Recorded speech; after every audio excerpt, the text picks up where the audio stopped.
Cancer. Turns out I have it. So this video is for anyone who's, and this series of videos is for anyone who's facing a potentially life-threatening illness. And my hope is that by documenting my journey with cancer, that maybe you'll get some helpful tips on how to get through it yourself, because it is my intention to beat this disease.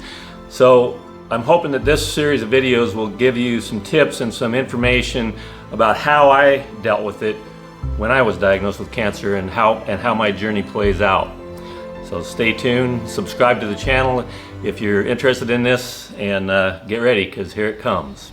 So about a month ago, I went in for just a regular annual physical, semi-annual, whenever. I hardly ever get physicals because I've in such good shape. I just always kind of felt like, what do I need to spend money to get a physical for? But I went in, I was getting ready to do a Spartan race, a trifecta, which is 3 races in one weekend. And I thought, well, what the hell? And I got to do this every so often just to be able to keep a doctor, so you can have a doctor. If you don't visit them often enough, they kick you out, and then you have to go looking for another doctor. So anyway, I went for this annual physical, and everything was good, blood work was good. And as always, he recommended that I get a colonoscopy. Well, I've put that off. Over the last several years, I've had a condition of this pressure in my stomach that was misdiagnosed as diverticulitis, and we treated it and it never really went away. But I just thought, well, I don't know, maybe it's just bad diet, something's going on there, but I just basically just ignored it. So anyway, I went for the colonoscopy, and it's pretty shocking. They put you to sleep, do their thing, and then when I woke up in the recovery room, doctor walked in, really moments after I woke up, and he didn't mince any words. He just says, well, you have cancer. So that was my first knowledge of the fact that I have cancer. So what I have is colon cancer. It's a fairly common cancer to get. Mine is in what's called the sigmoid colon. And this is probably going to be maybe more information than you want, but if you're dealing with it, hopefully this is good information. So over the course of the last month, I've had MRI and CAT scan and other procedures to try and determine exactly how big is the tumor and what was the best procedure to help me through this disease.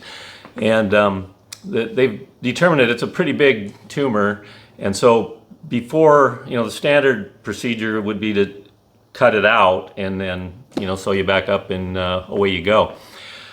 But it's a big enough one, and they don't really know the stage. It's at least stage 2, it's maybe stage 3. We don't know for sure, but we won't know until surgery. And they've decided that they need to shrink the tumor before we do the surgery. So I'm about to start chemotherapy. So I'm going to give you probably more information again than you want, but maybe this is good information for you if you're going through the same thing. Tomorrow, actually, they're going to install a port, I'm assuming somewhere in my chest, that they can administer chemo through, and they've got me signed up for 12 rounds of chemo. It's possible that there'll only be 6 rounds if the tumor shrinks adequately, and then we'll have surgery, and then from the surgery we'll be able to tell if it's in the lymph nodes or not, and that will determine stage 3 or what is the actual stage of this cancer, and it'll also determine the follow-up, if any, chemotherapy.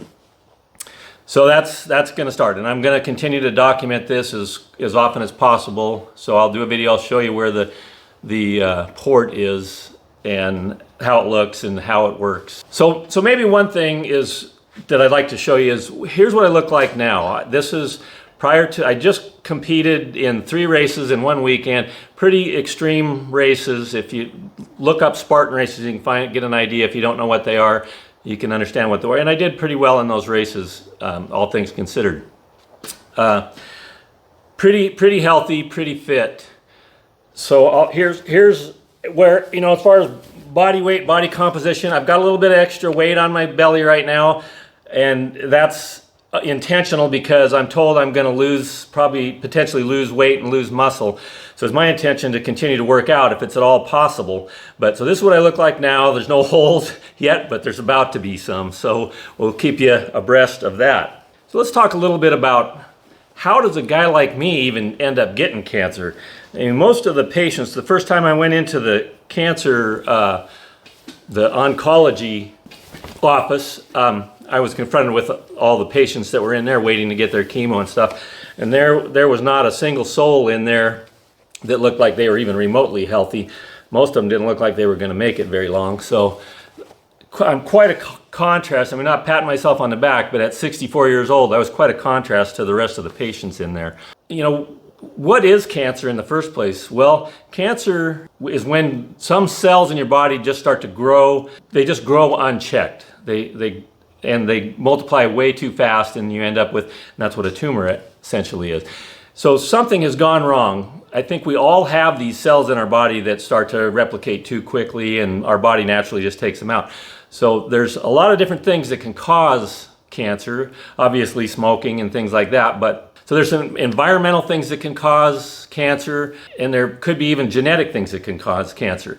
There's not a big history of cancer in my family, so I'm betting not genetic. So just a quick rundown of how my life up to this point says maybe some of the things that could have led up to my cancer. So all the way back when I was 18 years old, 17 years old, I got into bodybuilding with a friend of mine. I was fairly skinny at the time, and I just wanted to get bigger. I wasn't into fitness per se, I just wanted to lift weights and get bigger. I went from being about 180 pounds up to about almost 230 pounds. Pretty big arms, pretty well built, I guess, in my 20s.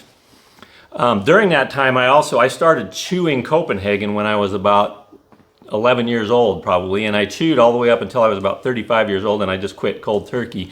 Haven't touched it since. I didn't drink. I didn't do really anything. I ate anything I wanted to eat, and that may even have been a contributing factor, because sugar and some of the bad things that we consume, all of the processed foods and stuff, none of that concerned me at all, because my goal was to gain weight. So I mean, I would literally eat my lunch on a turkey platter. I had a big Igloo cooler that I'd take to work with me, and eat like a whole chicken, a pound of potato salad. I mean, it was just ridiculous, the amount of food that I could eat, probably several thousand calories a day, and really not gain any weight. So even what I was eating may have been a factor in this. When I was in my early 30s, I started to become a businessman. I was, up until that point, I'd been a welder and a basic labor kind of guy. Didn't have an education, but I educated myself. Through educating myself, I was able to put together a $40 million offer to buy a business that I was working for.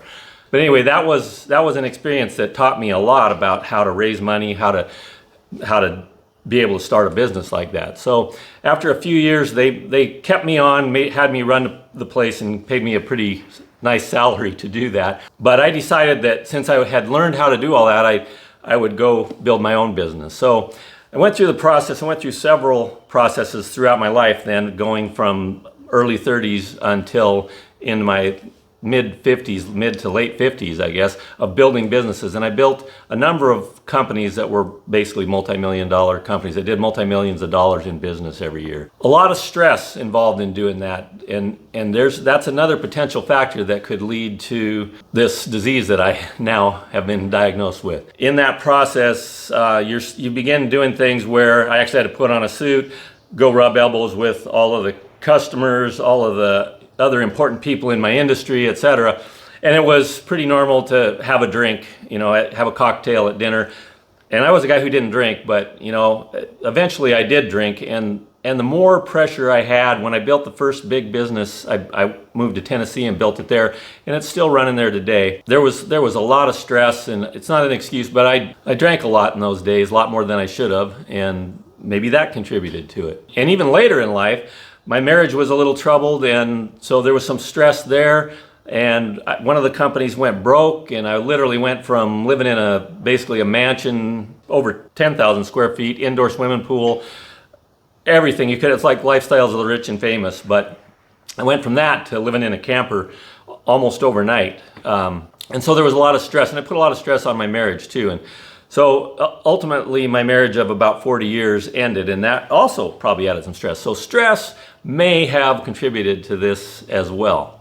We're never going to know exactly what caused it, but here it is. Here's what I have. So now, going forward, tomorrow they're going to put in the support. I've already gone through the education about what to expect from chemo, they don't really have a lot of good things to say about it. There's all these potentially negative side effects that can come up. They didn't say anything about good side effects. So I'm expecting there to be some potential issues. But I believe that, or it is my hope at least, that I'm going to be able to continue to lift weights and push myself as much as possible so that I don't lose a bunch of muscle mass, which is another one of the big factors in longevity. When people get sick, they tend to just lay around, they don't feel good, so they don't push themselves and their body tends to just deteriorate. We all suffer from sarcopenia as we age, and that's muscle loss that just happens naturally. And if we don't do anything to combat it, it's part of the reason that we end up dying. We end up falling down, breaking a hip, we lose our balance. All our muscles are such an important part of being able to live a healthy, meaningful, engaged life, that it's important that we keep them. So it's very important to me to keep my muscles, and so I'm going to work very hard to continue to push through these, and I'll document how that goes. I'm told that this chemo is going to make me tired and make me feel less like being able to do, but they'd be happy if I can continue to work out. So that's the plan. That's what we're going to do going forward. It's my sincere hope that this series of videos that I'm going to do while I go through this will help someone else understand what they're facing if they happen to get that same surprise diagnosis, and also to help people who don't have it to understand the things that they can do to be in better shape to be able to handle these potentially life-threatening illnesses that come up as we age. So please subscribe, please share this with someone else, and thank you for watching. Another thing I want to add in here is that during that time when I was doing well with business and living large and drinking and eating bad, I got really out of shape. I mean, there was part of that time when I was doing martial arts and working out hard and stayed relatively fit, even though I was doing a lot of bad things to my body. But then finally came a time when I just didn't do it anymore. I just kind of got to the sort of don't give a shit point in my life. And so I got pretty bad out of shape. So I intend to continue to work out as hard as I possibly can throughout this disease. Maybe get creative. Yesterday, my workout was I mowed the lawn with a push mower with no motor on it. And I did 100 burpees while I was doing it, 10 at a time.